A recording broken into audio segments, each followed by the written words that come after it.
This is the Cholo News Report for Saturday 16 December 2017.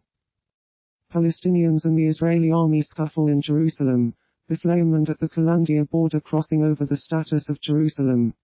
Clashes are also reported in Gaza, Ramallah, Hebron and Qalqilia. Last week, 6 Palestinians died in similar tensions and 2,000 were injured. Today, troops killed 2 Palestinians in Gaza and 2 on the West Bank, wounding 160 people with live fire. Most of the casualties were on the Gaza Strip border, where thousands of Palestinians gathered to hurl rocks at Israeli soldiers beyond the fortified fence. In the West Bank, the Israeli military said that about 2,500 Palestinians took part in riots, rolling flaming tires and throwing fire bombs and rocks at soldiers and border police. In an effort to avert strikes, the Irish low-cost carrier Ryanair reverses its long-standing policy of refusing to recognize pilots' labor unions.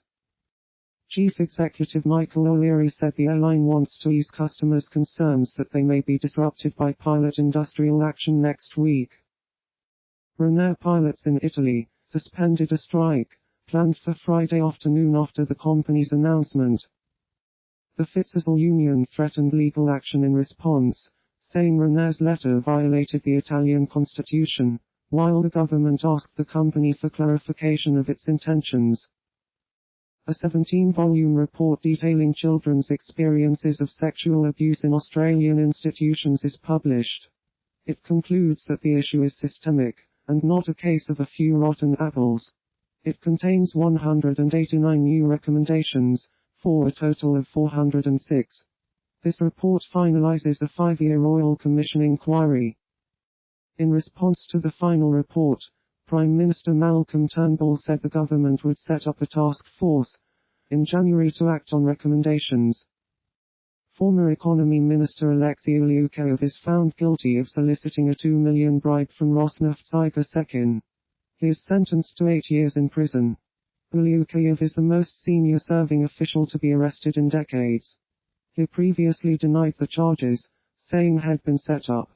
Ulyukayev, the most senior serving official to be arrested in decades, was found guilty of accepting the bribe last year from Rosneft chief executive Igor Sekin, a close ally of President Vladimir Putin. State prosecutors had said that Ulyukayev had asked for the bribe in exchange for approving the sale of the Statoil-controlled oil company Bashneft to Rosneft, something he initially opposed. Before his arrest, Ulyukayev had been one of the leading figures in a faction of economic liberals, who argued for less state control over the economy. A federal district judge for eastern Pennsylvania temporarily enjoins the Trump administration from implementing new rules that change the Obamacare contraceptive mandate. California, Delaware, Maryland, Massachusetts, New York, Virginia and Washington have also sued the federal government over the rules. Judge Wendy Beetlestone issued the injunction, temporarily stopping the government from enforcing the policy change to former President Barack Obama's health care law.